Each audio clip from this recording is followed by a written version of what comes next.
Assalamualaikum warahmatullahi wabarakatuh. Selamat pagi, selamat siang, ataupun sore, semuanya. Bagaimana hari ini? Apakah sudah siap untuk pembelajaran jarak jauhnya? Semoga pandemi corona atau COVID-19 segera membaik, dan kita bisa belajar seperti biasa di sekolah. Kali ini kita akan membahas katup atau valve. Katup masuk atau intake valve. Katup masuk biasa diletakkan di saluran pemasukan campuran bahan bakar dan udara dari karburator atau biasa disebut intake manifold. Katup masuk berfungsi sebagai pembuka dan penutup antara saluran masuk atau intake manifold ke ruang bakar pada mesin. Untuk membuka dan menutup, katup masuk digerakkan oleh camshaft. Katup buang atau exhaust valve. Katup buang biasa diletakkan di saluran pembuangan gas sisa pembakaran atau biasa disebut exhaust manifold. Katup buang berfungsi sebagai pembuka dan penutup antara saluran bahan bakar ke saluran buang kemudian menuju ke knalpot. Katup digerakkan oleh mekanisme katup, yang terdiri atas poros cam, batang penekan, pegas penutup, roll baut penyetel, seal, pengunci atau pin. Katup hanya terdapat pada motor 4 langkah, sedangkan motor 2 langkah umumnya tidak memakai katup. Katup pada motor 4 langkah terpasang pada kepala silinder. Tugas katup untuk membuka dan menutup ruang bakar. Setiap silinder dilengkapi dengan 2 jenis katup, isap dan buang. Pembuangan dan penutupan kedua katup ini diatur dengan sebuah poros yang disebut roller cam atau camshaft. Sehingga silinder motor 4 langkah memerlukan 2 cam, yaitu cam katup masuk dan cam katup buang. Katup dibuat dari bahan yang keras dan mudah menghantarkan panas. Katup menerima panas dan tekanan tinggi dan selalu bergerak naik dan turun, sehingga memerlukan kekuatan yang tinggi. Selain itu hendaknya katup tahan terhadap panas dan gesekan. Fungsi katup sebenarnya untuk memutuskan dan menghubungkan ruang silinder di atas piston dengan udara luar pada saat yang dibutuhkan.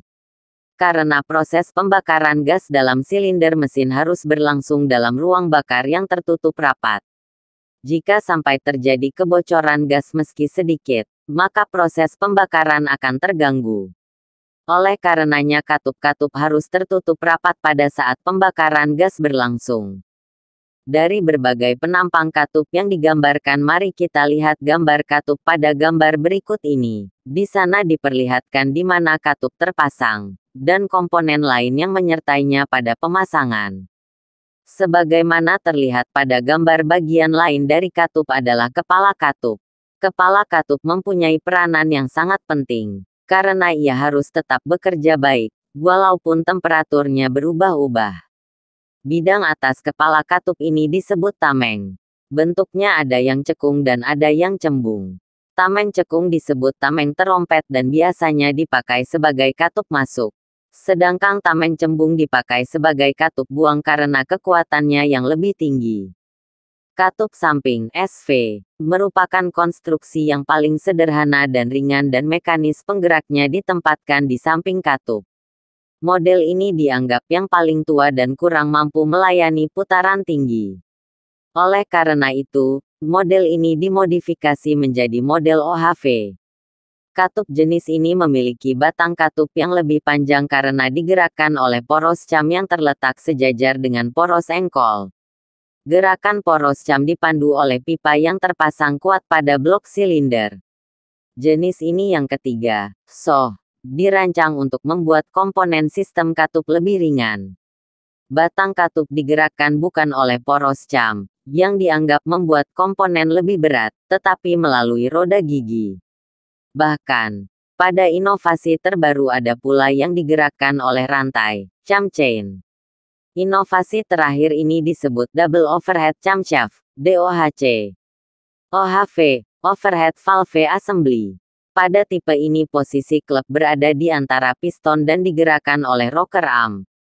Tipe ini ruang kompresinya lebih kecil, sehingga dapat menghasilkan perbandingan kompresi yang tinggi dan tenaga mesin menjadi lebih besar.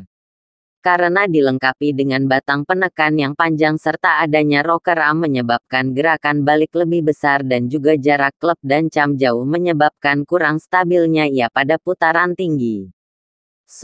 Single overhead camshaft. Pada tipe ini batang penekan tidak ada, sehingga gerakan balik dapat dinetralisir. Posisi cam berada di atas silinder yaitu di tengahnya. Cam digerakkan oleh rantai penggerak yang langsung memutar cam sehingga cam menekan rocker arm. Poros cam berfungsi untuk menggerakkan katup masuk kurung buka IN kurung tutup dan katup buang EX, agar membuka dan menutup sesuai dengan proses yang terjadi dalam ruang bakar mesin. Tipe ini komponennya sedikit sehingga pada putaran tinggi tetap stabil. Disebut single overhead camshaft karena hanya menggunakan satu cam pada desainnya. Atau adalah sistem poros tunggal di kepala silinder. DOHC, Double Overhead Camshaft. DOHC adalah sistem poros ganda di kepala silinder. Fungsi DOHC sama dengan bedanya terletak pada banyaknya poros cam tersebut. Pada DOHC jumlah poros camnya 2, sedangkan pada hanya 1. Pada tipe ini ada yang memakai rocker arm, ada juga yang tidak ada. Klep masuk dan klep buang dioperasikan tersendiri oleh 2 buah cam. Tipe penyetelan kelonggaran klep dan merubah langkah buka klep. Tipe ini perawatannya rumit, biaya pembuatannya tinggi dan mesin lebih berat. Biasanya dipakai pada mesin-mesin sport kecepatan tinggi. Selanjutnya apabila celah katup lebih besar dari standar berarti katup terlambat membuka dan cepat menutup. Apabila hal ini terjadi pada katup masuk maka pemasukan campuran bahan bakar udara berlangsung cepat sehingga jumlah campuran yang masuk sedikit. Tekanan kompresi menjadi rendah karena jumlah campuran bensin dan udara yang dikompresikan sedikit. Jika tekanan kompresi rendah maka akan berakibat tenaga motor menjadi berkurang.